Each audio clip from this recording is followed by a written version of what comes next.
Hello student, good morning. Today we will start the exercise 7.4 which is optional. Question number first. देखिए बेटा क्या given है. Determine the ratio in which the line 2x plus y minus 4 is equal to 0 divides the line segment joining the points 2 minus 2 and 3 7. आपके पास कोई एक दो coordinate given है a और b. ए कोऑर्डिनेट 2 माइनस 2 गिवन है, B coordinate 3 और 7 given है. इसको कोई एक लाइन क्या कर रही है, इस तरह से डिवाइड कर रही है इस लाइन सेगमेंट को. किस रेशो में? सपोज m1 और m2 रेशो में. और ये जो लाइन है, इस लाइन की इक्वेशन हमें गिवन है. अब तक हमें क्या दिया जाता था? अभी तक हमें या तो रेशो गिवन था, कोऑर्डिनेट फाइंड आउट करने थे, या फिर हमारे पास ये किसी एक्सिस के द्वारा डिवाइड हो रहा था तो फिर हमें रेशो निकालना होता था. लेकिन यहाँ पर आपको क्या गिवन है कि ये भी कोई एक लाइन है और ये भी आपके पास कोई एक लाइन है. ये दूसरी जो लाइन है, ये पहले फर्स्ट लाइन को क्या कर रही है, डिवाइड कर रही है किन दो रेशो में. वो सपोज कर लिया है कि हमने m1 m2 रेशो में डिवाइड कर रही है. इस लाइन को हम CD मान लेते हैं. CD डिवाइड्स AB इन m1 रेशो m2. तो बेटा देखो m1 m2 रेशो में डिवाइड कर रहा है तो ये कोऑर्डिनेट हमने O मान लिया, ठीक है. Then coordinate of O, x coordinate कैसे निकलेगा भाई? m1 x2 m2 x1 bye में m1 प्लस m2. अच्छा जी, हमारे पास x2 की वैल्यू क्या है? x2 की वैल्यू है आपके पास 3 की m1 से मल्टीप्लाई हो जाएगी, 3m1 हो जाएगा. m2 की वैल्यू आपके पास नहीं है, लेकिन x1 की वैल्यू आपके पास है, 2m2 हो जाएगा बाय में m1 प्लस m2 हो जाएगा.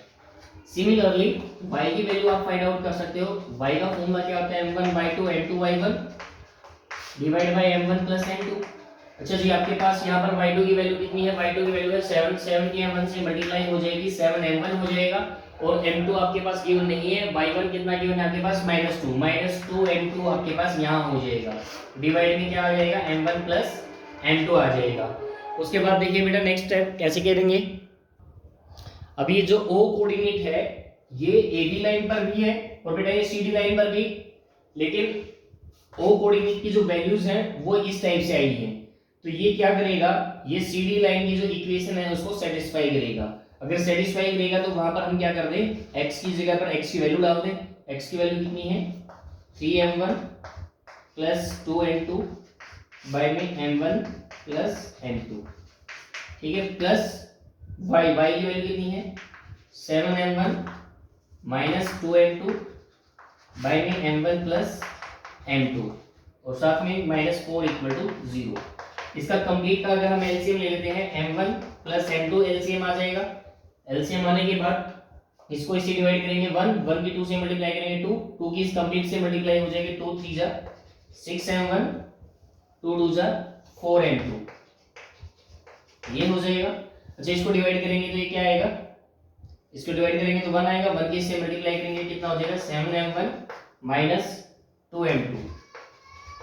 चलिए थर्ड में क्या अपने पास -4 है, इसके डिवाइड में कुछ नहीं है, 4 से इसकी कंप्लीट की मल्टीप्लाई हो जाएगी, -4m1 और -4m2 हो जाएगा इक्वल से उधर 0. अच्छा, m1 m2 इक्वल से उधर चला जाएगा, 0 से मल्टीप्लाई हो जाएगा तो ये सारा 0 हो जाएगा. और यहाँ पर कितना रह जाएगा? 6m1 7m1 6m1 और 7m1 13m1, 13 में से 4 चला जाएगा तो कितना बच जाएगा बेटा?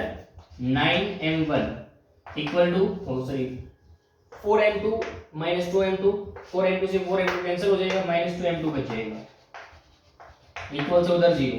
तो 2m2 इक्वल से उधर चला जाएगा, 9m1 इक्वल टू 2m2 और फिर नेक्स्ट स्टेप में m1 के नीचे m2 आ जाएगा और 2 के नीचे बेटा 9 चला जाएगा. तो ये जो लाइन है, सीधी जो लाइन है, वो AB लाइन को 2:9 में डिवाइड करेगी. तो इस टाइप से बेटा आपका क्वेश्चन नंबर फर्स्ट सोल्व हो जाएगा. Get it. सेकंड क्वेश्चन देखिए बेटा क्या गिवन है. Find a relation between x and y if the points are collinear. आपके पास xy 1 2 एंड 7 0 3 पॉइंट दे रखे हैं। अगर बेटा ये पॉइंट्स कोलिनियर हैं, इसको हम ए पॉइंट मान लेते हैं, बी मान लेते हैं और C. If A B C are collinear then area of 0 हो जाएगा भाई। एबीसी अगर कोई ट्रायंगल सपोज कर लेते हैं और उसका एरिया क्या हो जाएगा भाई, 0 हो जाएगा। फिर इसका आप एरिया निकाल दीजिए, एक्स वाई 1 2 और 7 0 और लास्ट पॉइंट है अपने पास एक्स वाई इक्वल से इधर आ जाएगा अपना 0। तो अब आप को करना क्या है, इसका एरिया फाइंड आउट करना है। 1/2 इक्वल से उधर चला जाएगा, 0 के साथ मल्टीप्लाई हो जाएगा तो क्या आ जाएगा 0। और यहाँ पर देखिए इसको सोल्व करेंगे कैसे, x की 2 से मल्टीप्लाई 2x, 1 की 0 से मल्टीप्लाई 0, 7 की y से मल्टीप्लाई 7y, फिर x की 0 से मल्टीप्लाई -0, 7 की 2 से मल्टीप्लाई -14, 1 की y से मल्टीप्लाई -1। अब इसको सोल्व कर लीजिए, क्या आ जाएगा 2x, x को अकेला ही है यहाँ पे, 7y में से y चला जाएगा यहाँ पे 6y -14 इक्वल से इधर 0। तो उसे इसको डिवाइड कर देंगे कंप्लीट इक्वेशन को, तो आपके पास क्या आ जाएगी x + 3y - 7 = 0। तो इस टाइप से इसका आंसर कंप्लीटली क्या आ जाएगा बेटा आपके पास,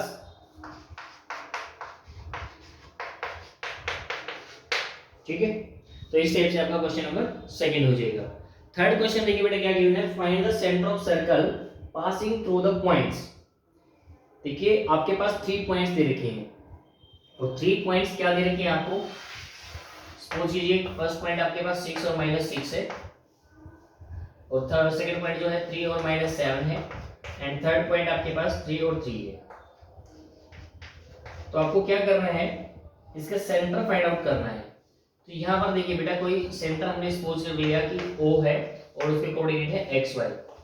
अब आप इसकी A पॉइंट ले लीजिए, OA डिस्टेंस निकाल लेंगे, यहाँ से आप इसको B कोऑर्डिनेट मान लीजिए, OB डिस्टेंस निकाल लेंगे, और आप इसको C मान लीजिए, OC डिस्टेंस निकाल लेंगे। आपने क्या किया, यहाँ पर OA डिस्टेंस भी निकाला, OB डिस्टेंस भी निकाला और OC डिस्टेंस भी निकाला। तीनों डिस्टेंस निकालने के बाद आपको करना क्या है, OA = OB रख लीजिए, ठीक है भाई। फिर आप OA = OC रख लीजिए।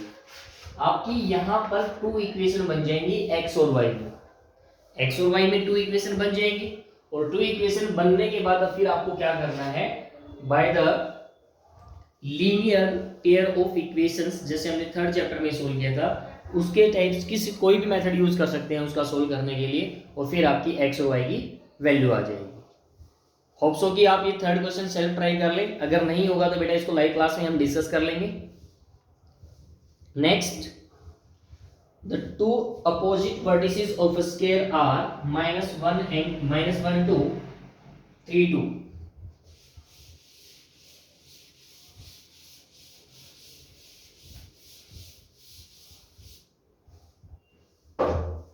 क्या किया है भाई, 2 opposite vertices of square are these and find the coordinates of the 2 vertices। Suppose कीजिए कि आपके पास ABCD एक स्केयर है, इसमें 2 वर्टिसेस दे रखे हैं, वो भी अपोजिट वाले, -1 2 3 और 4। इसको आपने क्या मान लिया, x1 y1 मान लिया, और इसको आपने क्या मान लिया, x2 y2 मान लिया, ठीक है भाई। तो देखिए इसको कैसे फाइंड आउट करोगे आप,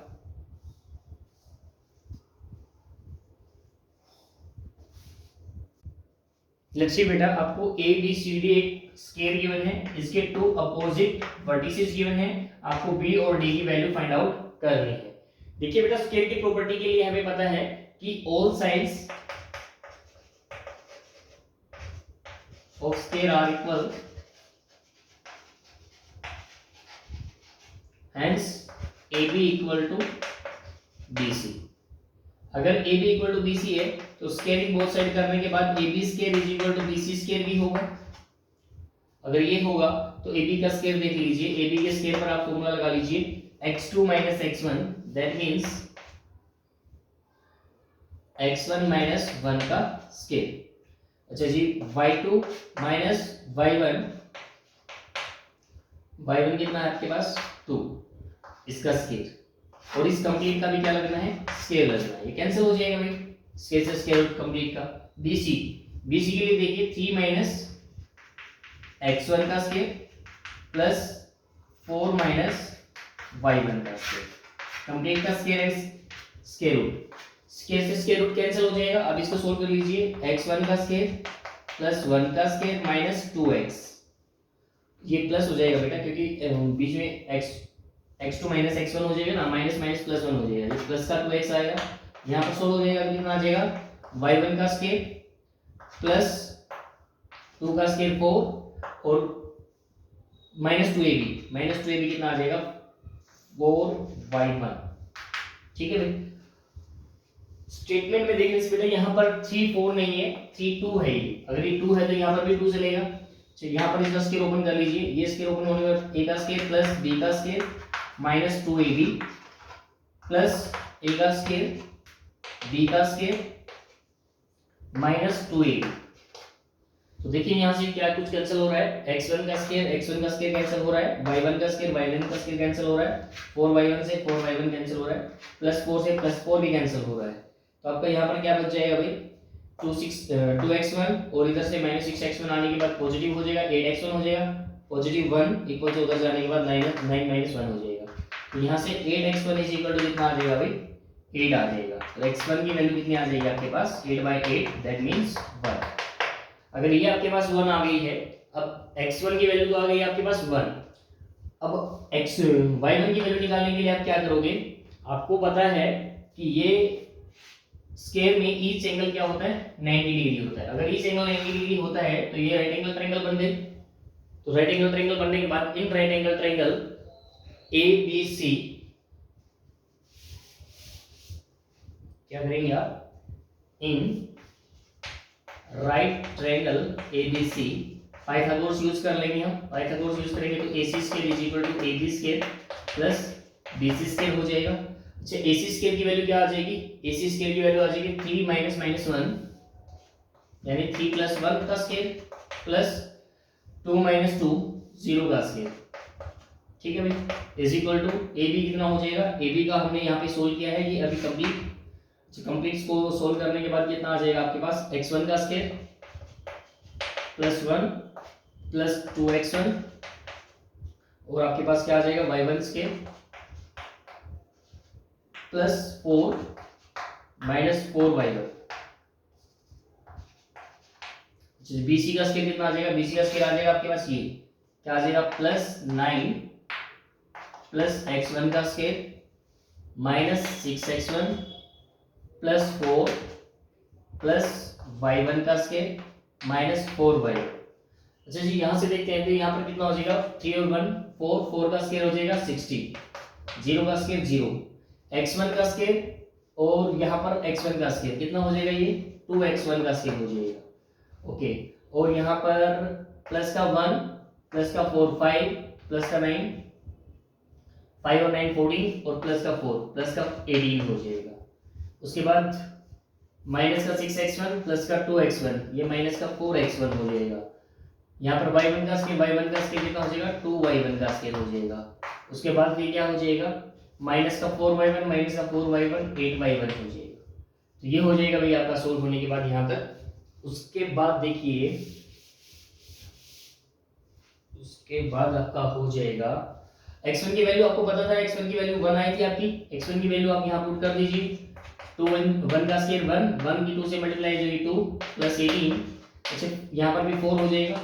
अच्छा 18 और 2 कितना हो जाएगा 18 और 2 20 माइनस 4 कितना हो जाएगा 16 plus 2y1 square minus 8y1 आपका ये सोल्व हो जाएगा। इसके बाद आपके पास आ जाएगा 16 और ये भी सोल्व होगा 16 plus 2y1 square minus 8y1। तो ये 16 से ये 16 भी कैंसिल हो जाएगा, तो आपके पास क्या बचा 2y1 square minus 8y1 is equal to 0।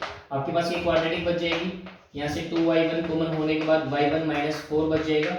यहाँ से y1 की दो कंडीशन आ जाएंगी, एक तो y1 इक्वल टू 0 आ जाएगा बेटा, और एक आपके पास y1 माइनस 4 इक्वल टू 0। तो y1 की वैल्यू यहाँ से 0 आ जाएगी और y1 की वैल्यू यहाँ से 4 आ जाएगी। तो बेटा x1 की वैल्यू तो आपके पास फिक्स आ रही है, एक कोऑर्डिनेट तो बन जाएगा आपके पास x1 की वैल्यू 1 और y1 की वैल्यू बन जाएगा 0, दूसरा कोऑर्डिनेट बन जाएगा x1 की वैल्यू 1 और y1 की वैल्यू आपके पास बन जाएगा 4। तो बेटा एक कोऑर्डिनेट b और c में से ये बन जाएगा और दूसरा कोऑर्डिनेट b और d में से ये बन जाएगा। तो इस टाइप से आपके जो रिमेनिंग कोऑर्डिनेट थे वो फाइंड आउट हो जाएंगे। आपको गिवन क्या था भाई, ABCD आपके पास एक स्क्वायर गिवन था, स्क्वायर में दो अपोजिट वर्टिसेस गिवन थे। अपोजिट वर्टिसेस के बाद फिर हमने क्या किया, AB और BC जो है वो इक्वल साइड्स हैं, इक्वल साइड लेकर हमने x1 की वैल्यू निकाली सबसे पहले, ठीक है। x1 की वैल्यू आ गई थी आपके पास 1। फिर आपने क्या किया, राइट एंगल ट्रायंगल का फॉर्मूला यूज कर लिया और राइट एंगल ट्रायंगल का फॉर्मूला यूज करने के बाद आपके पास क्वाड्रेटिक बन गई और y के दो सॉल्यूशन आए। तो आपके दो कोऑर्डिनेट बनते हैं 1 और 0, 1 और 4। तो इस टाइप से ये दो रिमेनिंग जो वर्टिसेस थे वो आपके फाइंड आउट हो गए। रिमेनिंग क्वेश्चंस को बेटा हम नेक्स्ट वीडियो में डिस्कस करेंगे। It's enough for today. Thank you student, have a nice day.